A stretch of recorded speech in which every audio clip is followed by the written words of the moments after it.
নমস্কার সবাইকে। সকাল সকাল আমি চলে এসেছি। আমি মুক্তি। আমার এই ভিডিওটা দেখার জন্য আপনাদেরকে অনেক অনেক ধন্যবাদ।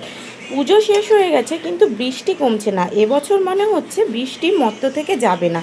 তো কি করব, ঘরে যা সবজি ছিল সেই সবজি দিয়েই ভাবলাম একটা তরকারি করে নিই।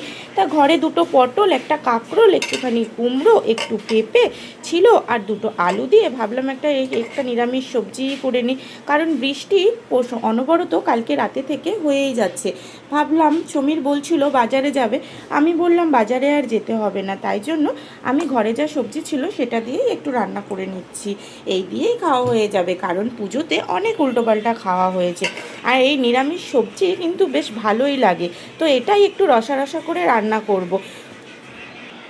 এই নিরামিষ সবজিটা কেমন করে রান্না করি চলুন একটু বলে দিই।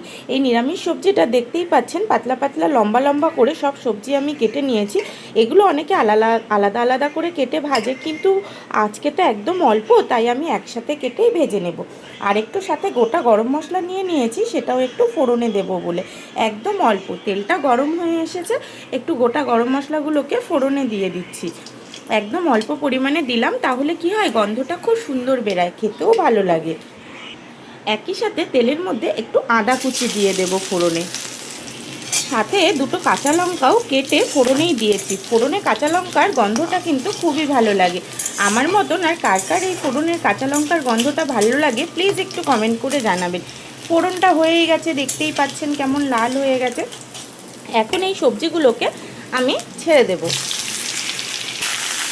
সব সবজিগুলোকে একসাথে দিয়ে একটু নাড়িয়ে চাড়িয়ে নিই। নুনটা একটু পরে দেবো, কারণ সবজিতে যে জলটা রয়েছে সেই জলটা টেনে যাক, তারপরে নুন দেবো, কারণ নুন দিলে তো সেই আবার জল বেরাবে। তো যাই হোক, পুজোটা আপনাদের কেমন কাটলো প্লিজ একটু কমেন্ট করে জানাবেন। দুর্গা পুজো তো বাঙালির একটা কি বলবো ইমোশন। এক বছর পরে আসে পুজো, তো অনেকই হয়, যেমন কালী পুজো, লক্ষ্মী পুজো, সরস্বতী পুজো, নানান ধরনের পুজো। বাঙালির 12 মাসে 13 পার্বণের পুজো, কিন্তু তবু দুর্গা পুজোর মতন দুর্গা পুজো যাই বলুন, এটা একটা আলাদা ইমোশন বাঙালির মনে। যাই হোক, আমি সবজিগুলোকে একটু ভেজে নিই হালকা করে। সবজিটা বেশ কিছুক্ষণ হাই ফ্লেমে নাড়িয়ে চাড়িয়ে নিলাম। দেখুন সবজিটা থেকে যে জলটা বেরিয়েছিল সেটা মজে গেছে। এখন এই মুহূর্তে আমি এর মধ্যে পরিমাণ মতো নুন আর হলুদ দিয়ে আবার এটাকে হাই ফ্লেমে বেশ কিছুক্ষণ ভাজবো। এতে এই যে নুন আর হলুদ দিয়ে দিয়েছি, এবার গ্যাসের আঁচটাকে হাই করে দিয়ে একটু নাড়িয়ে চাড়িয়ে আবার বেশ কিছুক্ষণ ভাজবো এটাকে। যতক্ষণ এটা ভাজা হচ্ছে ঘরের কি অবস্থা একটু দেখে নিই। এই যে লাট সাহেব, এই বাবু, ওই যে দেখুন সারাক্ষণ ফোন দেখবে আর কোনো কাজ নেই। এখানে সব কিছু লণ্ডভণ্ড হয়ে রয়েছে। আর এই যে দেখুন, এখানে পুজোতে যা যা আমি সেজেছি, যেটা যেরম পারেছি সেটা সেইভাবেই রয়েছে। তো যতক্ষণ ওই সবজিটা ভাজা হচ্ছে আমি ততক্ষণ এই জায়গাটাকে একটু গুছিয়ে নিই। এই যে চুড়িগুলো আমি অনলাইন থেকে নিয়েছিলাম, কেমন হয়েছে একটু প্লিজ কমেন্ট করে বলবেন। আমাকে পরেও কিন্তু বেশ ভালোই লাগছিল, পুজোতে পরেছিলাম। আর এই যে লিপস্টিকের বাক্সটা, এটাও আমি অনলাইন থেকে নিয়েছি। এই যে মিনি মিনি লিপস্টিকগুলো, এগুলো কিন্তু খুবই ভালো। অনেকে মনে করে ভালো না, কিন্তু আমি ঠোঁটে দিয়েছি, প্রচণ্ডই ডার্ক আর অনেকটাই ভালো। তো যাই হোক, এই জায়গাটা একটু গুছিয়ে নিই। ওদিকে ভাজাটাও কতটা একটু আরেক নজর দিয়ে আসি। এদিকে সবজিটা বেশ অনেকটাই ভাজা হয়ে গেছে। এখন এতে আমি অল্প অল্প করে একটু ঘরোয়া মশলা দিয়ে দেব। এই যেমন ধরুন জিরের গুঁড়ো, ধনের গুঁড়ো, একদম অল্প পরিমাণে একটুখানি জিরের গুঁড়ো দিয়ে দিচ্ছি, একদম অল্প দিলাম। আর সাথেই দেব আবার একদম অল্প পরিমাণে ধনের গুঁড়ো, দেখতেই পাচ্ছেন একদম অল্প অল্প পরিমাণে দিয়েছি। যেহেতু এখানে গুঁড়ো মশলা ব্যবহার করেছি, তাই এতে একটুখানি জল দিয়ে দেব। জলটা দিয়ে বেশ ভালোভাবে নাড়িয়ে চাড়িয়ে নিই। যখন এই সবজিটাকে নাড়াচাড়া করব তখন কিন্তু গ্যাসের আঁচটাকে হাই রাখবো, যাতে এই জলটা সহজেই টেনে যায় আর মশলাগুলো বেশ ভালোভাবে সেদ্ধ হয়ে যায়।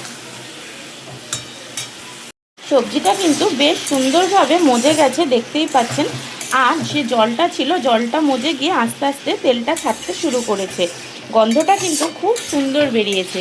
এই রকম একটা সবজি দেখতে পাইকারি হলেও খেতে কিন্তু পাইকারি মোটেও না, খেতে কিন্তু বেশ ভালোই লাগে। এই সবজি আপনারা নিরামিষের দিনগুলোতে গরম ভাত দিয়ে, লুচি, রুটি, পরোটা যাই দিয়েই ভাবুন, খেতে কিন্তু দারুণ লাগবে। এখন এতে একটু নুন মিষ্টির ব্যালেন্স করার জন্য একটু চিনি দিয়ে দেব। আর কুমড়ো যেহেতু দিয়েছি, কুমড়ো থাকলে চিনি তো একটু দিতে হবেই।